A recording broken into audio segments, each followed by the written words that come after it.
For me, music is at the heart of everything when it comes to communicating and bringing about change in the world. My Africa is ancestral, innovative and progressive. My name is Sona Jobarteh, the Gambia's first professional female kora player. Sona's journey to the world stage began at 3 years old. My brother was the first person who taught me, since he was also a student of my father and my grandfather at the time when I was young. But it wasn't until I was probably around 18 that I really made more of a conscious decision to follow my heart rather than try to fit in.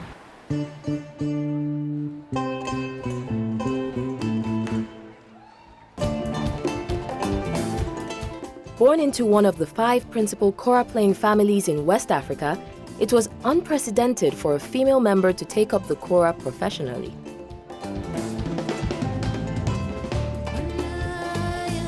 I grew up mostly always resenting being labeled as a female kora player. I always wanted to just be a kora player. I just wanted to go out and play anywhere, and if I sit in public, not everyone will stare at me and start talking and saying, oh, da, da, da, da, da. I didn't like that.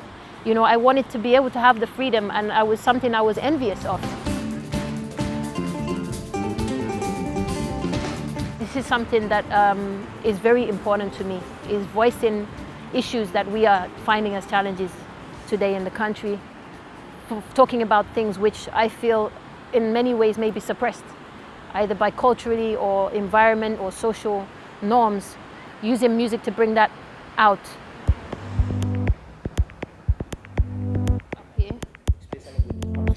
It takes 14 days to build a kora from scratch.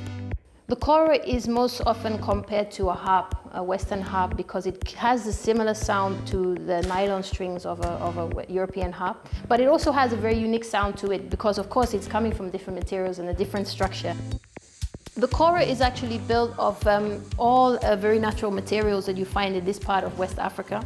The neck and the handles and the crossbars and the bridge are all made from a hardwood, which again is very integral to this part of the region. Calabash is a very well-known thing. It's a bit like a pumpkin, which grows naturally in the ground. And we use it a lot for building instruments because it creates a really good resonance for the body of the instrument. And over that you'll find that it's a cow skin, again, to help with the resonance and of course the sound hole for the sound to come out. We have 21 strings made from nylon, and this is, again, this is what holds all of the instrument together. So there's no glue and no nails which hold the bridge and everything in place. It's the tension of the strings which holds this in place.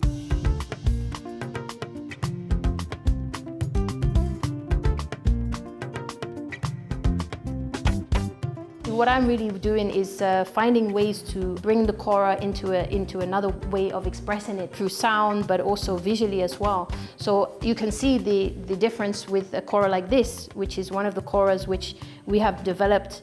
I worked for a long time to kind of create a new kind of design for the neck of the instrument and how it's installed into the instrument and how it connects with the instrument and so on, to create the same sound as the traditional one, but more modern so that it can be used, of course, in all parts of the world. Sona founded an academy in Western Gambia 3 years ago to help keep the tradition of kora playing alive. The moment they're in a music class studying balafon, djembe, dundung, and singing and traditional dance. And this is really the heart of what the academy is about. It's bringing culture, bringing music into mainstream education, teaching children about their history, their culture, alongside, of course, their everyday education, which is, I think, what brings all our children to being kind of grounded, holistic people, also rooted here in Africa.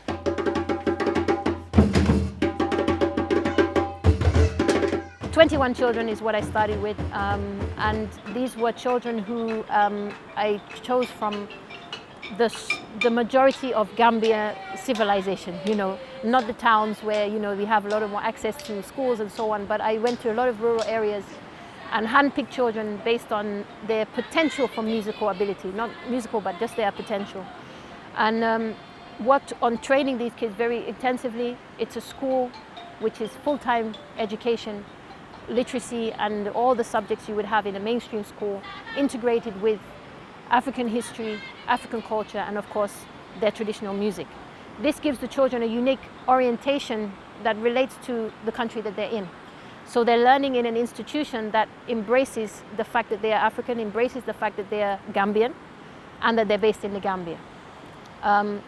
So now the project has been running successfully for more than 3 years now. It's the natural time to now go back, similar to what I really wanted right at the beginning, expanding now from a school to an academy. The new academy will be located in the rural village of Kartong, close to the border of Senegal. This is the site of the Gambia Academy, where we will now be moving to. This is the dream that it's been for me since we started a few years ago, is to be able to finally expand to being a fully functional academy. This will be able to feature the young students for juniors 8 up to 18, and then for the seniors 18s over, and of course for adults as well to come and study a range of subjects from literacy courses, IT courses, training, as well as of course music and cultural education and studies.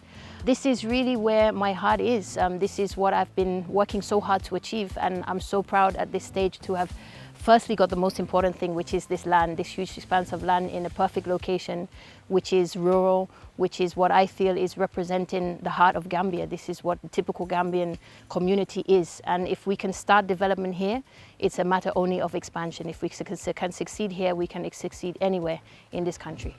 The build is due to complete by next year, costing in the region of $2 million. Incorporating a concert hall, dance and recording studios, it will be the first of its kind in the Gambia. That's what I would like to be remembered for. What I contributed to the next generation, what I contributed for cultural preservation, and what I contributed for people's empowerment based on their own identity.